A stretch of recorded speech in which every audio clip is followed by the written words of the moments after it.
Assalomu alaykum akalar, ukalar, opalar, singillar. Navbatdagi Toshkentdan Moskvaga chiqqan направленияsidagi avtobusimiz endi Moskvadan обратно Toshkentga ketish arafasida. Yo'lovchilar esa o'z joylarini joylab, sumkalarini joylab, reysga chiqishga tayyorlanmoqda. Ketmoqchi bo'lganlar ishonch nomerlariga murojaat qilinglar. Bizda nafaqat Moskva shahridan, nabarot Krasnodar shahridan, Rostovdan, Volgograddan ham reyslarimiz amalga oshadi. Ufa, Permdan ham reyslarimiz bor. Bemalol murojaat qilib, rossiyskiy hamda O'zbekiston nomerlariga o'z pasportinglarni tashlab, joylarni band qilsanglar bo'ladi.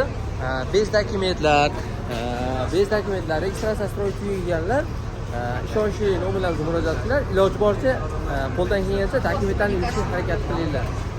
Dokumentlar chatoq bo'ladigan bo'lsa, yo'lda rasxodinglar bo'ldi. Shuning uchun iloji boricha hozir yo'lda rasxod qilmaydi degan kimsalarimiz iloji boricha patentinglarni, registratsiyalarni o'z vaqtida qilib olib yuringlar.